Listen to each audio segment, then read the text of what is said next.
Menteri Energi dan Sumber Daya Mineral (ISDM) Bahlil Lahadalia mengatakan usaha mikro, kecil, dan menengah atau UMKM serta koperasi tidak boleh terus-menerus diidentikan dengan warung bakso, sembako, atau penjual kerupuk. Pemerintah ingin mendorong UKM naik kelas dan menjadi pelaku usaha besar di daerah dan bahkan menjadi konglomerat lokal. Hal ini salah satunya bisa dicapai melalui hak pengelolaan tambang bagi usaha kecil dan menengah. Tunjuk Bapak Presiden Prabowo, kami rubah itu Undang-Undang Minerba. Yang dulunya tambang itu hanya dikuasai oleh segelintir orang atau hanya orang-orang hebat. Begitu undang-undang saya rubah dan sudah selesai atas arahan Pak Presiden, maka UMKM dan koperasi pun berhak untuk memiliki tambang. Bahlil dalam sambutan di acara Hari Kewirausahaan Nasional 2025 di Gedung Smesco Jakarta Selasa 10 Juni lalu meminta Menteri UMKM Maman Abdurrahman segera mendata usaha kecil dan menengah yang memiliki potensi mendapatkan izin usaha pertambangan atau IUP.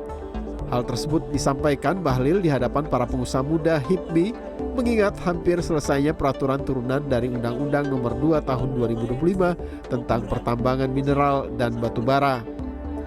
Aturan turunan itu bisa memberikan izin usaha pertambangan atau IUP kepada usaha mikro, kecil, dan menengah atau UMKM serta koperasi. Sekretaris Jenderal Asosiasi UMKM Indonesia, Akumindo, Edi Misero mengatakan, dari dahulu UMKM sudah masuk di tambang galian C yang tidak membutuhkan investasi dan skill pertambangan yang tinggi. Namun jika pemerintah membuka tambang untuk mineral dan batu bara, maka UKM harus bergabung, membentuk koperasi maupun gabungan atau konsorsium agar mampu memenuhi permodalan dan syarat melakukan usaha pertambangan yang baik. Sayangnya, Edi melanjutkan pemerintah dinilai belum serius membimbing UKM untuk mendapatkan izin usaha pertambangan mineral dan batu bara.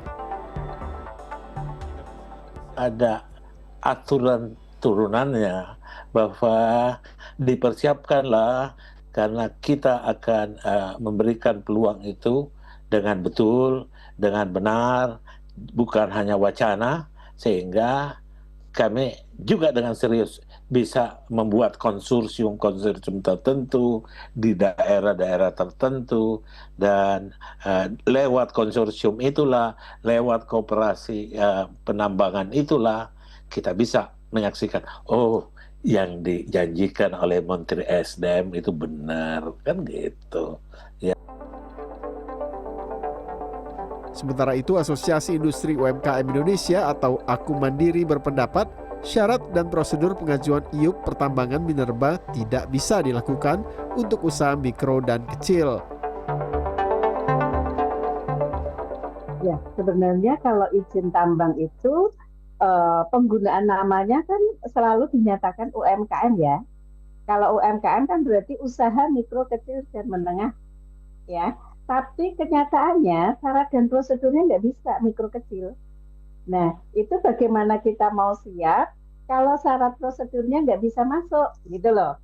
Jadi harus ada spesifikasi yang khusus jika mikro kecil itu boleh masuk. Karena kan sebenarnya di daerah itu banyak sekali masyarakat yang sebenarnya dia mampu, gitu loh, siap setara. Karena kan memang sudah ada tambang ilegal kan.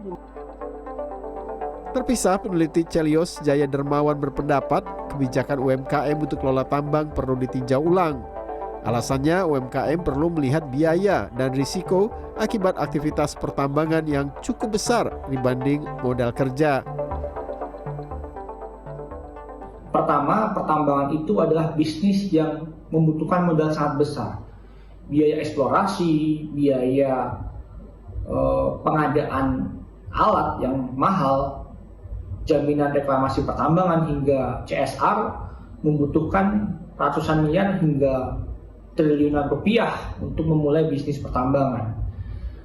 Dan di sini terbukti terjadi masalah akses pendanaan oleh UMKM untuk nilai tersebut dan berpotensi menimbulkan resiko gagal bayar permodalan.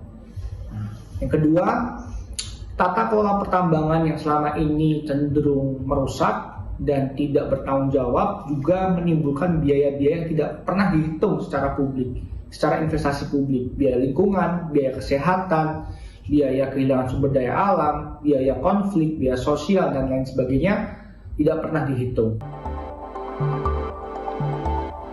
Jaya menambahkan berkaca dari kasus pertambangan di Yogyakarta yang didominasi UMKM, terdapat 101 titik kerusakan berat dan sangat berat di 4 wilayah yaitu Das Progo, Das Opak, Perbukitan Menoreh, dan pegunungan di selatan Yogyakarta. Hal ini diperparah dengan pelanggaran administrasi berupa 85% UMKM tambang tersebut tidak memiliki kepala teknik pertambangan, tidak memiliki daftar kecelakaan kerja, dan tidak memiliki rencana kerja dan anggaran biaya pertambangan, serta tidak melakukan reklamasi.